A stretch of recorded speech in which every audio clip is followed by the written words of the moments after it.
we are trying to handle everything with one dimension of intelligence that we call as intellect. There are other dimensions of intelligence within us which is completely unexplored.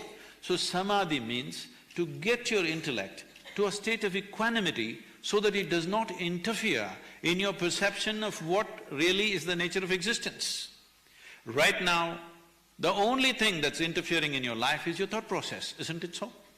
If I ask you to sit and meditate right now, you think somebody next to you is going to poke you? No, they are fine. It's your own mind, isn't it?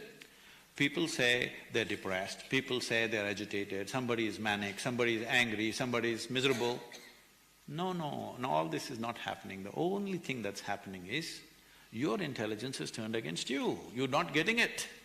You think you're suffering because of something. No, your intelligence is turned against you and nothing else. You have a knife and you don't know how to handle it. If you have a knife and you don't know how to handle it, you'll cut yourself up. Do you need any assistance from outside to make yourself miserable? You're very efficient, aren't you? If you're alone and you're miserable, obviously you're in bad company. So this is only because, see, we don't give a knife to a child's hand, not because knife is dangerous, simply because a child's hand is not steady. He could hurt himself or hurt somebody. That's what the whole humanity is doing, and they're evolving philosophies after philosophies and talking about life endlessly with one instrument of intelligence called intellect. This is the buddhi. Samadhi means you brought it to an equanimity where it doesn't interfere with your perception of life. So we identify 8 dimensions of samadhi. The first 4 are called savittarka, that means they have qualities of experience. There are different dimensions of experience. The next 4 are called nirvitarka, or there is no experience as such, but there is a certain different dimension of awareness. In this Mahasamadhi is considered the highest because your equanimity got to such a place where there is no distinction between… there is absolutely no identification between what is you and what is your body. Because what you call as my body is a piece of this planet that you gathered, isn't it? Either you realize that today or one day when they bury you, you will get the point anyway. You get it from me or you get it from the maggots, it's up to you. Mystic or maggots is your choice. But you will get it one day. If you get it today, if you genuinely understand, this whole thing that I think is myself is what I have gathered from this planet and put it here like this.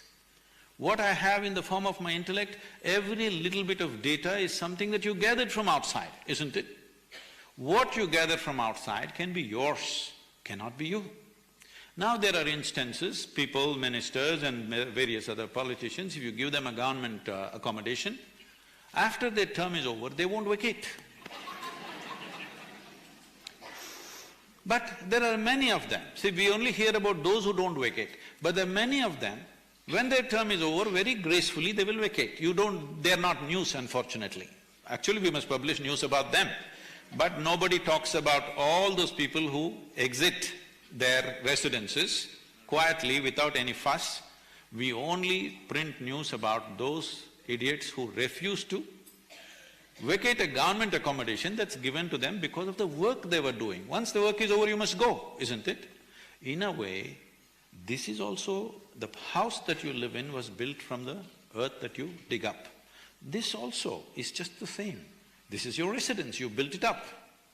When it's time, if you can gracefully exit without anybody pushing you out, when I say anybody, nobody need to kill you, no disease need to come, no organism need to invade your body, by yourself you gracefully exited because you understand it's time for you, then we say this is Mahasamadhi. That means absolute equanimity has come to